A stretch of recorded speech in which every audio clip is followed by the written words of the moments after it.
All right, so as far as this holiday's big annual Jordan 11 release, we got the Legend Blues to look forward to, which I'm not even gonna lie, low key, it kind of feels like these joints have already dropped between the shock drop. It feels like we already got so many pairs which have hit the streets early, but Saturday is the official release day. So comment down below, are you looking to pick up a pair this weekend? Have you already secured your pair early, or are you just passing altogether on this all-time Jordan Brand classic? And with these 11s dropping coming up this weekend, it's kind of crazy to think that we already have confirmation for next year's annual Jordan 11 release, which according to Z Sneakerheads and Sneaker Files, we can look forward to the Gamma Blue 11s making a return for the very first time since this sneaker originally debuted all the way back in 2013. And as far as these Gamma Blues, I would say this was the Jordan 11, which a lot of people wanted to see actually released this year. But it's all good though. You can just mark your calendars for next year. Plus, on top of these Gamma Blues, we also have the debut of a very special Jordan 11 in the Rare Air. So as far as this one right here, it's just noteworthy to mention that this mock-up image is not exactly what the shoe will look like. Nobody really knows, but the mock-up, of course, is based off the color coding or the color blocking, whatever you want to call it. So this is cool. Jordan Brand giving us two different options to choose from. One that's a little blast from the past that may be familiar, nostalgic for some people. If you take a look at like Gen Z right now, some people are actually beginning to turn 30 this year, which is kind of crazy to think that a lot of these kids may have some nostalgia for this shoe, which may have dropped when they were like, let's say in middle school or getting ready to start high school. They couldn't grab them then. Now that they're hitting 30 plus, they're entering into the workforce. Now they're able to actually buy the sneakers that they like. So I feel like that was a smart move from Jordan Brand, hitting us with a little more nostalgia, plus giving us something new and refreshing with this Rare Air pair, which hopefully, these will actually come out to be looking half as decent as the mock-up photo right here. So with all of that being said, I thought it would be cool today to kind of take a walk down memory lane as we look back at some of the most important Jordan 11 holiday releases throughout the years and see where these upcoming releases stack up compared to the rest. So what's going on, everybody? You're watching John Alexander TV. Salute to you for tuning in. If you guys enjoy these updates, make sure you smash the like button down below. So as we take a look back here at these annual Jordan 11 releases,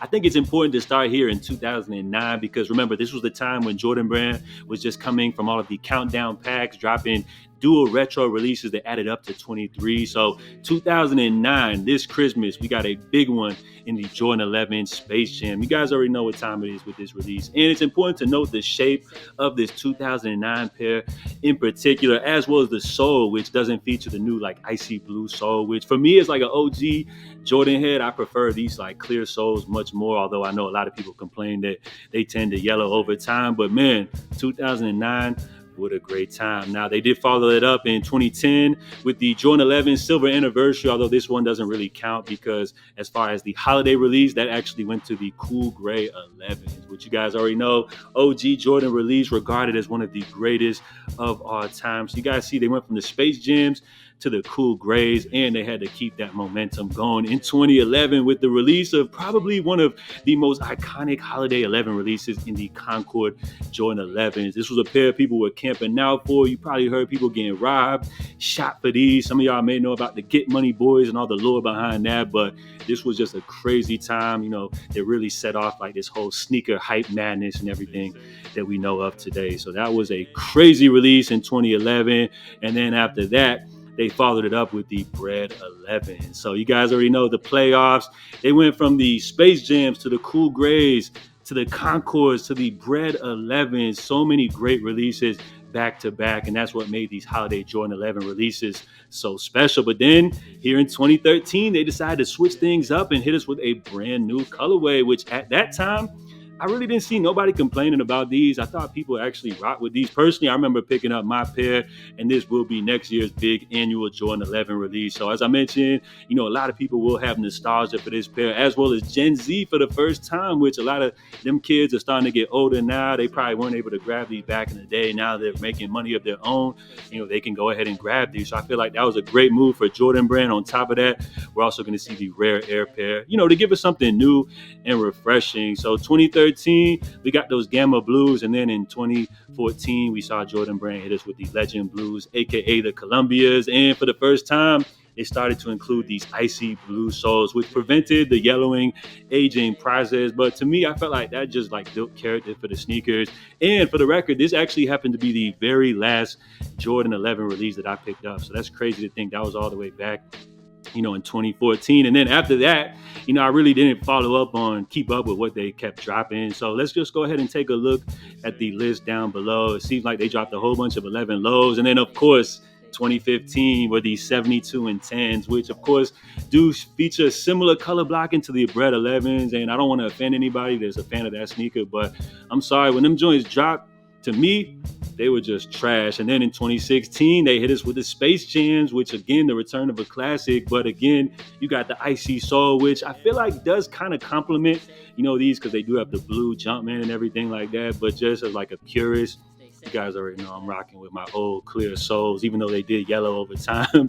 I keep sounding like a broken record with that. So Space Jams that year, and then let's see what they followed up the Space Jams with, because I really can't even remember. Oh yeah, these Win Like 82s. Yeah, these joints right here are trash. These are pretty much like a poor man's Concord.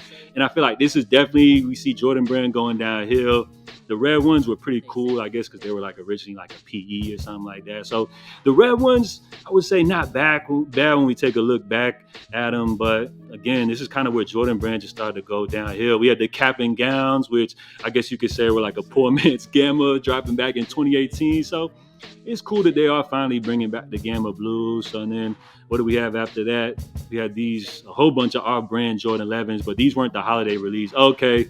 Then they came back with the Concords in 2018 with the higher cut. Yeah, I see what they were doing. They had to get back in that nostalgia bag. Felt like they were kind of starting to lose people down the line. But, I mean, pretty much from here, I would say the Jordan 11 isn't held in the same high regard as it was in the past. Now, I think more of like the retros 1s, 4s, the 3s, the older retros, are the ones that people are checking for. They even brought back the 11s in 2019, the playoffs as well. So, yeah, I think it's time for Jordan Brand to probably bring back the cool grays. I guess that would be the last OG that we haven't seen released in quite some time. But I'm not mad at these Gamma Blues. I have seen some people kind of complaining, saying that people weren't really rocking with them back in 2013 when they originally dropped. But when I take a look back at 2013, I don't remember nobody complaining about those. And I felt like they were actually pretty hot. So 10 years plus, I think it's a good time to bring these out the bulk. But for 2026, I think Jordan Brand is definitely overdue. I think it's time for you guys to finally bring back them cool gray 11. So let me know what you guys think down below. So there you have it. Next holiday's annual Jordan 11 release will officially be the Gamma Blue Jordan 11. So comment down below. Let me know where you guys feel like this release stacks up when compared to the other holiday annual Jordan 11 releases. Are you guys still even rocking Jordan 11s like that? And what do you think about these early sneaker leaks? I mean, we're getting these leaks sometimes now, almost a whole year ahead. Do you feel like it's too early, or is it a fun way to kind of like build up the excitement and hype for these upcoming releases? Let me know what you think down below. If you guys enjoyed the video, smash the like button. I'm JA. I appreciate y'all, and I'll catch y'all next time. I'm out. Love.